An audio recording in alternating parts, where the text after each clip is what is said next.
पिछली क्लासों में अपन ने बात की थी कि प्रकाश विद्युत प्रभाव और इस प्रकाश विद्युत प्रभाव के कारण जो प्रकाश विद्युत धारा अपनी बह रही है उस धारा पर आपतित प्रकाश की तीव्रता, आपतित प्रकाश की आवृत्ति, कैथोड और एनोड के मध्य आरोपित विभव का क्या प्रभाव होगा। इन सबसे अपन ने इन प्रभाव को देखते हुए अपन ने ग्राफ भी ड्रॉ किए थे। एक बार अपन इन्हें फिर एक बार रिवाइज करें तो इसे अपन समझें। जो होलवास और लेनार्ड जो एक्सपेरिमेंट था उसका सेटअप अपना ये इस प्रकार था कि कैथोड, इसमें एक निर्वातित ये क्वार्ट्ज नली है अपनी, जिसमें दो प्रकाश सुग्राही कैथोड और एनोड प्लेटें लगी हैं। इनके साथ ये माइक्रोमीटर, ये दिक् परिवर्तक जुड़ा है अपना, ये विभव विभाजक। दिक् परिवर्तक की सहायता से कैथोड और एनोड को इच्छानुसार धन या ऋण विभव पर कर सकते हैं अपन। विभव विभाजक की सहायता से अपन इच्छित विभवांतर आरोपित कर सकते हैं। जो प्रकाश विद्युत धारा अपनी जो बह रही है, अपन ने कहा था इसमें कार्यविधि में कहा था कि यहां से अपन पर्याप्त तीव्रता का प्रकाश और देली आवृत्ति से अधिक आवृत्ति का प्रकाश यदि आपतित करेंगे तो इस कैथोड प्लेट से ये इलेक्ट्रॉन उत्सर्जित होंगे और ये एनोड प्लेट जो यहाँ संग्राहक प्लेट का कार्य कर रही है, इसकी और ये इलेक्ट्रॉन त्वरित हो रहे हैं। और जैसे ये एनोड प्लेट पर पहुंचेंगे इलेक्ट्रॉन, इस परिपथ में धारा बहने लगेगी। तो ये जो प्रकाश विद्युत धारा बह रही है, प्रकाश विद्युत धारा जो बह रही है उस पर अपन ने तो तीव्रता का प्रभाव देखा था, एक आवृत्ति के प्रभाव के बारे में बात की थी अपन ने, और तीसरा अपना कैथोड और एनोड के मध्य आरोपित विभव का प्रभाव देखा था। तो सबसे पहले अपन प्रकाश विद्युत धारा पर तीव्रता के प्रभाव के इन ग्राफ को अपन जल्दी जल्दी चर्चा कर लें। इन पे डिटेल में अपन पहले बात कर चुके। मैंने कहा था कि यदि आपतित प्रकाश की अपन आवृत्ति को नियत रख रहे हैं तो प्रकाश विद्युत धारा प्रकाश की तीव्रता के समानुपाती है। तो प्रकाश विद्युत धारा और तीव्रता में ग्राफ मूल बिंदु से गुजरने वाली सीधी रेखा आया था। इसके बाद अपन ने धारा पर विभव का प्रभाव देखा था। धारा पर जो विभव का प्रभाव देख रहे हैं अपन, उसमें अपन बात कर रहे थे कि जब विभव अपना 0 है उस स्थिति में धारा का कुछ परिमित मान है। धारा का परिमित मान कैसे बता रहे हैं अपन कि जैसे ही यहाँ ये प्रकाश फोटोन आपतित हुआ, यहां से इलेक्ट्रॉन उत्सर्जित हुए, इस परिपथ में धारा बहने लगी। यानी यहां से बैटरी से अपन वोल्टेज नहीं लगा रहे हैं, उसके बावजूद भी इसमें अपनी धारा का कुछ धनात्मक मान है। इसके बाद अपन जैसे इस बैटरी से कैथोड और एनोड के मध्य विभव आरोपित कर रहे हैं, एनोड प्लेट ज्यादा धनावेशित हो गई तो प्रकाश विद्युत धारा का मान अपन ने कहा था वोल्टेज बढ़ाने पर प्रारंभ में बढ़ेगा, उसके बाद धारा नियत हो जाती है, जिसे अपन संतृप्त धारा कहते हैं। बाद में अपन ने बात की थी कि यदि तीव्रता बढ़ाकर धारा और विभव में वक्र खींचा जाए तो अपन ने देखा था कि संतृप्त धारा का मान तो बढ़ गया लेकिन निरोधी विभव वही प्राप्त होता है। फिर यदि और तीव्रता अपन बढ़ा दें और तीव्रता बढ़ाकर इस धारा और विभव में वक्र देखें तो वही चीज अपनी की संतृप्त धारा बढ़ रही है लेकिन निरोधी विभव वही आ रहा है। इसका मतलब हो गया कि निरोधी जो विभव है ये आपतित प्रकाश की तीव्रता पर निर्भर नहीं करता है। देखो ये जो कंसेप्ट है, आज अपन आगे बात करेंगे कि इस प्रकाश विद्युत प्रभाव को समझाने में तरंग सिद्धांत असफल क्यों रहा। तरंग सिद्धांत क्या कहता है कि तरंग की जो ऊर्जा है वो तीव्रता के समानुपाती होती है। यानी जैसे जैसे आपतित प्रकाश की तीव्रता बढ़ेगी, उत्सर्जित इलेक्ट्रॉनों की गतिज ऊर्जा बढ़ेगी। लेकिन यहां आगे अपन इसमें बात करेंगे, अभी धारा और विभव में आवृत्ति के साथ जो ग्राफ देखेंगे इसमें अपन बात करेंगे कि इलेक्ट्रॉनों की जो उत्सर्जित गतिज ऊर्जा है, इलेक्ट्रॉनों की उत्सर्जित गतिज ऊर्जा यानी काइनेटिक एनर्जी जो 1/2 mv मैक्सिमम 1/2 mv स्क्वायर है, ये अपन कहेंगे कि इसका जो मापन है वो अपन निरोधी विभव से करेंगे। इसको समझेंगे कि किस प्रकार से निरोधी विभव से इलेक्ट्रॉनों की गतिज ऊर्जा का मापन होगा। तो यहां अपन ने देखा कि तीव्रता बढ़ाकर 3 अलग अलग तीव्रता पर धारा और विभव में वक्र देख लिया अपन ने। अपन देख रहे हैं कि निरोधी विभव वही आ रहा है, अर्थात निरोधी विभव आपतित प्रकाश की तीव्रता पर निर्भर नहीं करता। अपन बात करें, समझे अपन कि धारा 0 कैसे हुई, क्यों हुई धारा 0। यहां से अपन देखें कि भाई ये जो इलेक्ट्रॉन यहां से उत्सर्जित हो रहा है। मान लीजिए इसके पास जो काइनेटिक एनर्जी है वो 10 इलेक्ट्रॉन वोल्ट है। जो काइनेटिक एनर्जी है इसके पास वो अपनी कितनी ले रहे हैं, मान लो 10 इलेक्ट्रॉन वोल्ट है। ये जो संग्राहक प्लेट एनोड है जिसको अपन या दिक् परिवर्तक को बदलते हैं अपन,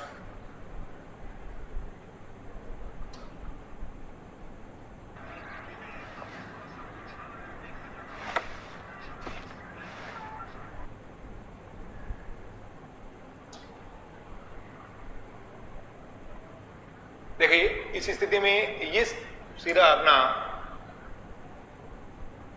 ये जुड़ा हुआ है, तो अपन कह रहे हैं एनोड जो प्लेट है इस पर ऋणात्मक विभव अपन बढ़ा रहे हैं। देखो धारा भाई परिपथ में धारा 0 हो रही है, इसका मतलब ये जो इलेक्ट्रॉन है ये इस एनोड प्लेट पर नहीं पहुंच पा रहे। लेकिन धारा अचानक 0 नहीं हुई, अपन ये कह रहे हैं कि धारा का मान पहले कम हुआ, ऋणात्मक वोल्टेज अपन ने थोड़ा रखा तो धारा कम हुई, उसके बाद थोड़ा और बढ़ाया अपन ने, फिर धारा कम हो गई। ऐसे बढ़ाते बढ़ाते एक निश्चित ऋणात्मक विभव कितना अपना V0 जिसको स्टॉपिंग पोटेंशियल या निरोधी विभव कहा था, उस पर धारा अपनी 0 हो जाती है। तो यहां ऐसे समझें कि मान लीजिए ये जो इलेक्ट्रॉन यहां से उत्सर्जित हो रहा है उसकी जो अधिकतम गतिज ऊर्जा ले रहे हैं वो 10 इलेक्ट्रॉन वोल्ट है। इसमें जरूरी नहीं है कि हर इलेक्ट्रॉन की जो गतिज ऊर्जा है वो 10 इलेक्ट्रॉन वोल्ट ही है। सबसे ज्यादा जो ऊर्जा का इलेक्ट्रॉन है वो अपन कह रहे हैं उसकी ऊर्जा कितनी है, 10 इलेक्ट्रॉन वोल्ट। ये भी अपन आगे कंसेप्ट समझेंगे कि जो उत्सर्जित इलेक्ट्रॉन हैं उनकी ऊर्जा अलग अलग कैसे, इसकी बात करेंगे अपन। तो देखिए यहां अपन ऋणात्मक विभव इस प्लेट को दे रहे हैं, तो विभव जो है विभव अपना बात करें कि विभव क्या है, एकांक धनावेश पर किया गया कार्य कि V = W/Q, यानी जस्ट विभव को अपन कार्य से संबंधित बता सकते हैं। तो ये जो कार्य है ये अपना एनर्जी में कन्वर्ट होगा। यहां अपन जो विभव इसको आरोपित, ये माइनस विभव एनोड को दे रहे हैं अपन, तो मान लीजिए यहां शुरू में अपन ने जो ऋणात्मक विभव दिया एनोड प्लेट को कि वो मान लीजिए अपन ने 3 इलेक्ट्रॉन वोल्ट दिया। भाई इन इलेक्ट्रॉनों की गतिज ऊर्जा 10 इलेक्ट्रॉन वोल्ट है, अपन ने माइनस का 3 इलेक्ट्रॉन वोल्ट इस एनोड को विभव दे दिया। तो इन ये जो इलेक्ट्रॉन उत्सर्जित हो रहे थे इनमें से जिन इलेक्ट्रॉनों की ऊर्जा 3 इलेक्ट्रॉन वोल्ट से कम है वो अपने क्या हो जाएंगे, रुक जाएंगे, एनोड पर नहीं पहुंचेंगे, और इससे ज्यादा ऊर्जा के जो इलेक्ट्रॉन है वो एनोड पर पहुंचेंगे, तो धारा कम हो जाएगी। तो देखो धारा अपनी कम हो गई, यहां अपन बात करें। अब यदि ऋणात्मक विभव थोड़ा और बढ़ा दें अपन, यानी मान लीजिए अब अपन 5 इलेक्ट्रॉन वोल्ट कर दें, यानी यहां 5 वोल्ट दे दिया अपन ने, विभव कितना दे दिया, 5 वोल्ट। तो पोटेंशियल एनर्जी जस्ट अपनी EV या जिसको अपन कहें E = QV, ठीक है। 5 वोल्ट यदि विभव आरोपित कर रहे हैं तो यहां से पोटेंशियल एनर्जी कितनी मिल जाएगी, 5 इलेक्ट्रॉन वोल्ट ऋणात्मक की, है ना। तो इसमें अपन बात करें कि इलेक्ट्रॉन जिनकी ऊर्जा 5 इलेक्ट्रॉन वोल्ट से कम है वो अपने रुक जाएंगे, और 5 इलेक्ट्रॉन वोल्ट से ज्यादा वाले इलेक्ट्रॉन ही केवल एनोड पर पहुंचेंगे। तो धारा का मान अपना फिर कम हो गया। अब यदि अपन इस पर विभव और बढ़ा दें, जो ऋणात्मक विभव मान लीजिए अपन 8 इलेक्ट्रॉन वोल्ट कर दें, 8 इलेक्ट्रॉन वोल्ट कर दिया, तो 8 इलेक्ट्रॉन वोल्ट ऊर्जा तक के जो इलेक्ट्रॉन थे वो अपने यहीं रुक गए।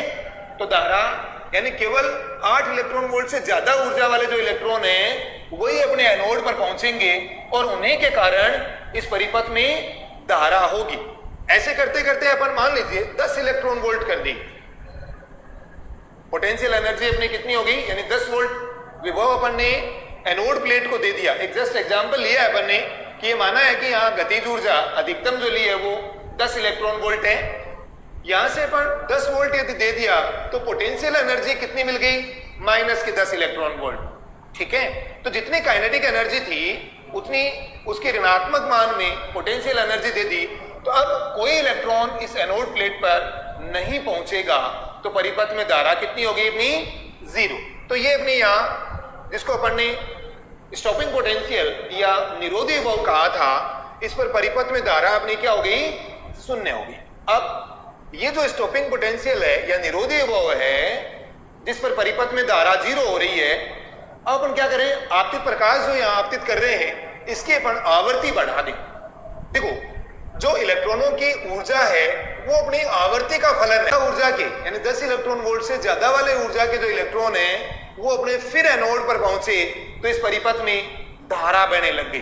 तो यही अपन कह रहे थे कि निरोधी आवर्ती की निर्भरता के लिए अपन ने लिखा भी था, मैंने लिखवाया था, आपको नोट करवाया था कि निरोधी विभव की अवस्था में यदि आपतित प्रकाश की आवर्ती का मान बढ़ाया जाए तो परिपथ में धारा पुनः बहने लगती। ठीक है, धारा क्यों बहने लग गई, क्योंकि उत्सर्जित इलेक्ट्रॉनों की ऊर्जा बढ़ गई अपनी, और ये बढ़ी हुई ऊर्जा के इलेक्ट्रॉन एनोड प्लेट पर पहुंचेंगे अपने। फिर अपन यदि ऋणात्मक जो विभव दे रहे हैं एनोड को, इसको बढ़ा दिया, इसको मान लीजिए अपन ने अब 12 वोल्ट कर दिया तो उसके संगत पोटेंशियल एनर्जी हो गई -12 इलेक्ट्रॉन वोल्ट। ठीक है, तो अब वापस अपना इस ऋणात्मक विभव पर ये अपन ने देखा था कि वापस परिपथ में धारा शून्य होगी। तो ये अपन ने बात की थी धारा और विभव में अलग अलग आवर्ती बढ़ाकर। तो अपन देख रहे हैं जैसे आवर्ती बढ़ाई धारा संतृप्त धारा तो वही रहती है, धारा बहने लग गई, बाकी संतृप्त धारा का मान तो वही रहता है, लेकिन निरोधी विभव का संख्यात्मक मान बढ़ जाता है। ठीक है, इसका मतलब हो गया कि जो उत्सर्जित इलेक्ट्रॉन हैं उनकी गतिज ऊर्जा का जो मेजरमेंट है वो अपन किससे करेंगे, निरोधी विभव की सहायता से करेंगे। ठीक है, अब इलेक्ट्रॉनों की जो गतिज ऊर्जा का मेजरमेंट अपन निरोधी विभव की सहायता से कर रहे हैं, इसमें अपन समझें कि ये जो V0 पोटेंशियल है जिस पर धारा का मान शून्य हो रहा है, क्या ये ऊर्जा सभी इलेक्ट्रॉनों की है? नहीं, V0 उस अधिकतम गतिज ऊर्जा का जो इलेक्ट्रॉन है उसके संगत है, इसलिए अपन कहते हैं यहां जो काइनेटिक एनर्जी होगी वो मैक्सिमम, अपन कहेंगे kinetic energy maximum is equal to 1/2m V maximum square बराबर EV नॉट। तो ये अपन ने कल बात की थी इसकी कि निरोधी विभव इलेक्ट्रॉनों की अधिकतम गतिज ऊर्जा का मापक होता है। तो इसी से अपन यहां से इस कंसेप्ट को अच्छी तरह समझना है कि निरोधी विभव है वो इलेक्ट्रॉनों की अधिकतम गतिज ऊर्जा का मापक होता है। तो इस ग्राफ में अपन ने देख लिया कि आवर्ती बढ़ने के साथ निरोधी विभव का संख्यात्मक मान बढ़ रहा है। तब अपन निरोधी विभव और आवर्ती में वक्र बनाए। तो वक्र अपना एक सरल रेखा था, ये अपन ने कल बात की थी। ये वक्र एक्स एक्स को जिस बिंदु पर काट रहा है वहां आवर्ती अपनी डेली आवर्ती ν0 है। ठीक है, इसका मतलब इस डेली आवर्ती पर निरोधी विभव का मान क्या होगा, शून्य होगा। ठीक है, इस वक्र को यदि पीछे बढ़ाएं तो ये वक्र y एक्स को इस a बिंदु पर काट रहा है। ये जो OA भाग है ये अपना कार्यफलन के तुल्य है। अब अपन बात करते हैं यहाँ कि जो प्रकाश विद्युत प्रभाव की जो घटना है इसको समझाने में तरंग सिद्धांत असफल क्यों रहा, इसको थोड़ा सा एक बार अपन और समझें। जो अपन ने सबसे पहले क्लास में बात की थी उसको एक बार और थोड़ा सा लेवें कि ये अपना मान लीजिए धातु है, ये धातु है अपनी, हम कह रहे हैं धातु में काफी संख्या में मुक्त इलेक्ट्रॉन होते हैं। ये धात्विक पृष्ठ है अपना, इसके ऊपर अपन ने सबसे पहले क्लास में बात की थी कि सबसे पहले यदि अपन लाल रंग का प्रकाश आपतित कर रहे हैं, कम आवर्ती का प्रकाश आपतित कर रहे हैं, तो अपन ने देखा कि इस धातु पृष्ठ से कोई इलेक्ट्रॉन उत्सर्जित नहीं हुए थे। जैसे ही अपन ने आवर्ती बढ़ाई और मान लीजिए येलो प्रकाश कर दिया था, ये जस्ट एक एग्जाम्पल, रफ एग्जाम्पल अपन ने लिया था, तो इलेक्ट्रॉन जस्ट अपना इमिट होना शुरू हो गया। अब देखो यहां यदि अपन ऐसा कर दें कि भाई ये अपन यहां तीव्रता बढ़ा दें, यानी ज्यादा संख्या में ये फोटोन ले लें, ज्यादा संख्या में ये फोटोन ले लें, तो ये सब मिलकर क्या इतनी एनर्जी दे सकते हैं कि इलेक्ट्रॉन धातु पृष्ठ से बाहर आ जाए। देखो तरंग सिद्धांत तो यही कहता है कि यदि पर्याप्त तीव्रता का प्रकाश अपन धातु पृष्ठ पर आपतित करेंगे तो धातु से इलेक्ट्रॉन उत्सर्जित होने लगेंगे, लेकिन यहां ऐसा नहीं है। यही अपनी तरंग सिद्धांत की अपनी असफलता में अपन बात करेंगे असफल क्यों रहा। देखो यहां एक जो फोटोन है, अपन कह रहे हैं कि एक फोटोन की जो ऊर्जा है, एक फोटोन की जो ऊर्जा है वो अपन अभी बात करेंगे। एक फोटोन की ऊर्जा है E बराबर h न्यू।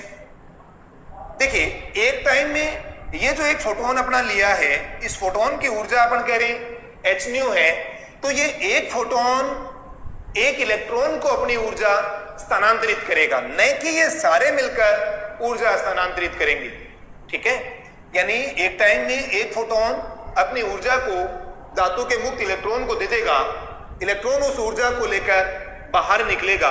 तो कुछ ऊर्जा अपन ने कहा था ये जो धात्विक पृष्ठ है इसको जस्ट ब्रेक करने के लिए भी आवश्यक होती है, जिसको अपन ने नाम कार्यफलन दे दिया था।